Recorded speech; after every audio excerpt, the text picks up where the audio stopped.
Doing Hello, everyone. We are back again for another session of Faith and Business Spotlight Friday.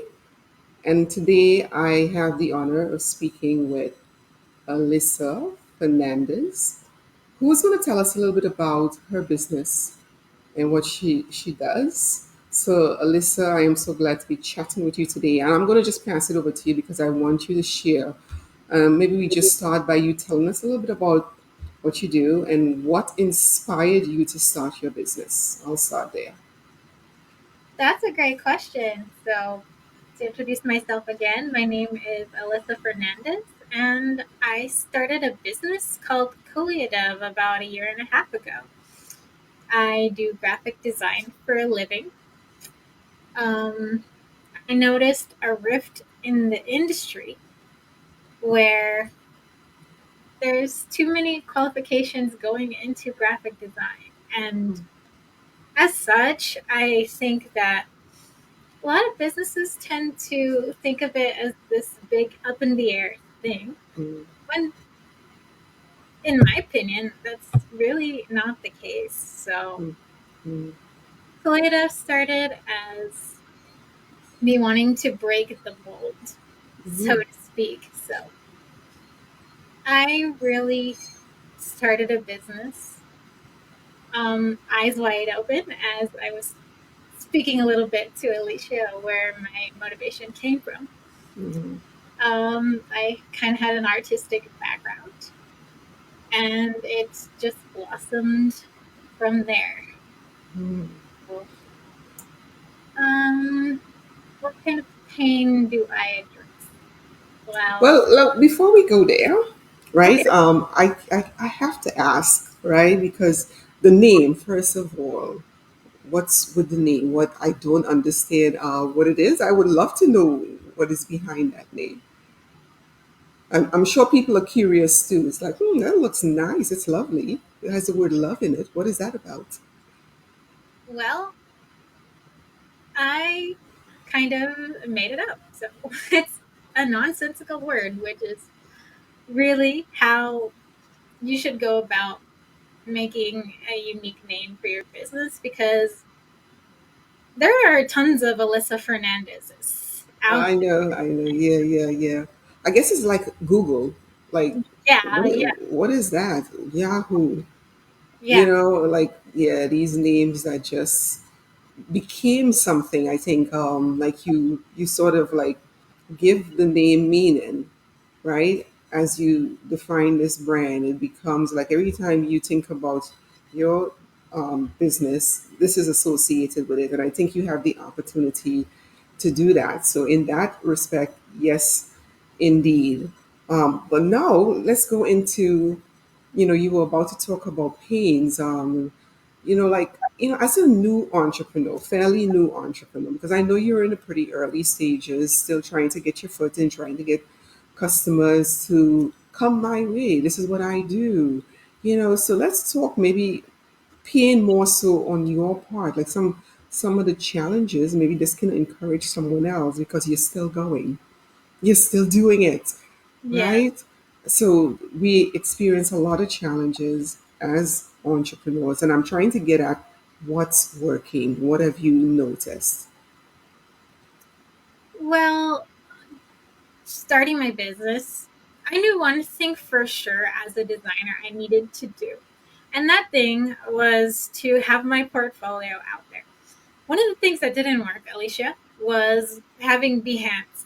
Because Behance is, Hmm. for those who don't know, it's an Adobe product, and it's where creatives can share their Right. portfolio of work. But it's global and it's international. And you're not going to sit on the page with just you. You're going to be out there with a cajillion other designers. And that's what I found is not going to help me visible Mm-hmm. with visibility. Mm-hmm. It's going to hurt me. And it's Right. been hurting me for a long time. So Wow. that's the story of how I built my website in Framer. So you decided to kind of like set yourself apart. And sometimes we have to do things, even with the name, and it's like, how do you just like break away Mm. from the noise? Like, because there are a lot of designers, a lot of great designers. And, I know when you and I spoke before, your approach in terms of how you use that design to help people really communicate the truth of their message, like who they are. Like you have this knack for spotting that and telling that in a creative way. And that is what I wanted to kind of shine the light on today too, so people know this, right? You are not just one of those people who kind of like clip art, put this here, put the, like, oh, there you go, bang, that's design. But it's very thoughtful, and Mm. I like that. So, and I know you've been creating, like you said, since you were way young, so this was like a natural evolution for you to get to where you are today. One of the things I want people to also understand, if you're paying attention, right, like, we're trying to figure out, what am I called to do? And the signs are there pretty much, like way back, like in your story, when you were creating, right? And here you are many years later, pursuing that love, following that passion, trying to make something of it, right? So that's what I heard you say when we spoke the last time. So yes, but the floor is yours, Alyssa. Let's continue. Yeah, I think passion without effort is kind of fruitless. Yeah, There's a lot of scriptures that say faith without action is dead. It's the same with passion. yeah. Passion without effort is fruitless. Yes, yeah. You need that thing, I believe, to keep you going, Mm. because if you don't care too much about it, or you're not excited about it, I imagine that when it's challenging, and as an entrepreneur, like, it's hard sometimes. Was what keeps you going? And it's kind of like what you're alluding to, that passion, that drive. Yes, yeah. Yeah, I can easily get discouraged, like when I'm on social media and looking through inspiration on the web. Mm-hmm, Wow, they did all of this, and you get that feeling of, well, I'm not there yet. When's my mm-hmm. time? And Yes. feel like in the slumps, but I don't want to be in the slumps. I want to Mm, continually improve, and that's the kind of mindset that I try to be in. And okay, if I'm feeling a little discouraged, then maybe it's time to get off social media and go for a walk. right, right. Yes. This is leading me into what I wanted to talk about, how your values and belief influences how you work, how you conduct your business. And can you, for a moment, just talk about how that is for you? How do I answer this question again? Can you repeat it? Well, what are your beliefs, your faith, your values? How does that influence how you work? Or does Mm, it play a part in how you show up? Maybe you can tell us how it helps you to do your work on a day to day. Because you well, were alluding to that when you started to talk about going for a walk and stuff. All of that is part of it, like, so just wanting you to kind of get into other things that maybe you do, disciplines that you've developed, that people might be curious. It's like, okay, I never thought of that. yeah, so I believe that humility is the best quality that you can possess. Mm-hmm. Because I'm not the biggest, greatest designer in the world, and I'll never claim to be that. Because where is that going to lead me?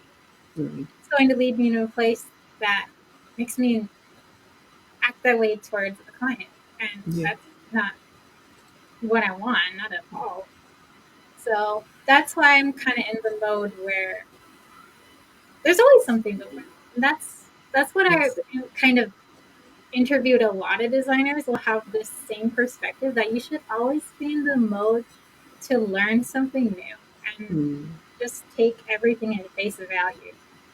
yeah.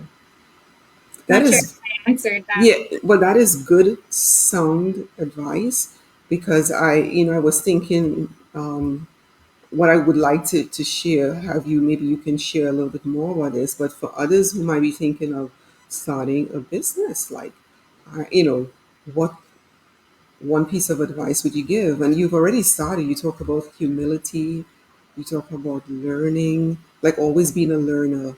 Like Mhm. you can't feel like you've arrived. This way, like I don't need to learn anything else. I know everything. No, you don't. Right? So you that is important as you're starting. But is there anything else maybe you might want to share with anyone who might be considering taking the plunge? I'm going to start a business. What would you tell them?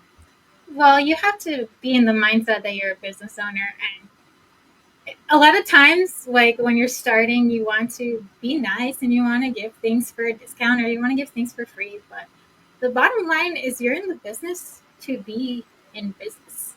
This is what Mm, I've learned. I was taking a course, a webinar over 8 weeks, and that's the big thing that stood out to me because yeah, starting out, you want to be nice, but it comes at a price. right, right. I think you should really find the balance. Yes, you can be nice, but maybe make it a part of your process to be nice, not just okay, you get 50% off because I'm feeling nice. That's the advice I would give. Be in I the like, business to be in business, not to be in a business to just short sell yourself. that's a very interesting point you're bringing up there. And I say interesting because I think a lot of us as Christian entrepreneurs, we struggle, a lot of us. I have, I know in the past, like charging my worth, Mhm. you know, or there's this sort of like struggle between how much do you serve, because we're supposed to be generous naturally, and we know we're in business, but like you're saying, you're in business to do business to help someone, and it really doesn't serve us well. If we give everything away, then we are no good really for our customers, for ourselves. Even when you think about like maintaining life at home, you're hungry all of the time, you can't pay your bills, but and you're trying to grow a business. Like, how does that make sense? And I think that's what I'm kind of hearing here, that we have to balance that. That's being responsible with what God has given us, right? And there's some things that you give generously too, but then you have to sustain the business. So I like that you highlighted that, right? So thank you. And we're just kind of like scratching the surface here a bit. There's just so much more that we can talk about, but I am going to try to wrap up here, and I want people to be able to connect with you. So is there anything that you're offering right now, anything that people need to do? Like maybe there's a newsletter that you have that you might want people to sign up for, or you have a free, there we go, just a discovery call, right? Just to kind of assess, where you are and to see if, you can help them. How does that work for you? Like, what do you want to say on that? That's wonderful that you're offering me this opportunity to broadcast that. Hmm. I do have a lead magnet actually, and it's gets you into the newsletter funnel. It's a 22-page ebook. I know I worked really hard on it, and Oh, what it offers you, 22 pages. Wow, that's already enough value to make you go like, what is that about? Well, yeah, tell us it's a about lot. it. It's a lot of tools that I've actually vetted. It's one side design, other side business. So it's a little bit of everything. Not just, Mm. I wanted to make it so that it's not only just a designer thing, but maybe someone aspiring entrepreneur can be like, wow, I didn't know this tool existed. Like a Mm. lot of the tools that were in this ebook, I was like, wow, I should make an ebook for someone else to find value from this because Oh, that sounds wonderful. like there's a tool for audio transcription um, Mm. on your Zoom calls called Assembly. I put that one in there. I put a lot of. But we want to give it all away. I'm just like, this is, it sounds exciting enough. But okay, so we're gonna share the link so people can Yeah, of course. subscribe if you want to get these 22 tools, right? These It's actually a lot more than 22. I oh, look just at that. did And then 22. there's more. Yeah, I, I was like, I love that. I love that. I and think sounds like organized mhm. in a way that um, I put little colored tags on them to know, okay, this is a design tool, this is a utility tool, this is a collaboration tool. I went that deep for this lead magnet. Wow. And like a lot of Yes. lead magnets I've seen are just a Notion list. And I'm like, Mhm. no, I have Yeah. to do something that relates to design because it's my passion. So that's a lot of value packed into this, guy. So if you're listening, subscribe to Alyssa's mailing list so you can get, right? You have to subscribe to the mailing list to get the lead magnet. Is that how it works? It's a freebie on my website. It's Let a me freebie. All that. right. Well, we'll share that. Um, you share the link with me, and or you actually can drop it in the comment right there, right now, Do so that. that people can have it. I think I didn't even know that existed. So, this is really good. I can't wait to see what that is to check it out. Well, Alyssa, this has been great. Just getting to know you again. Alyssa is a part of the Daredream community. This is Yeah. where we help entrepreneurs in their early stages and those who are existing entrepreneurs like yourself get clarity around the idea of business, like you know the roadblocks that we face often as entrepreneurs is having the support of a community like this that is rooted in faith, grounded in faith, just having a place to come to. This is what Daydream offers. So I'm glad that you're a part of our community and you add so much value. So thank you for your time today, my friend. And I will see you around the community. Did you drop the link in? In the private chat? Or does that have to Well, in the comment, I think that you can comment right now let me in do that? StreamYard so that folks get the link. It's not letting me do the comments. All right. Well, I will share that. I will share that. I'm sorry. All right, guys. So thank you, Alyssa. Thank you all for watching, and we'll see you again on our next Faith and Business Spotlight Friday. Take care, Alyssa. Okay, God bless you guys.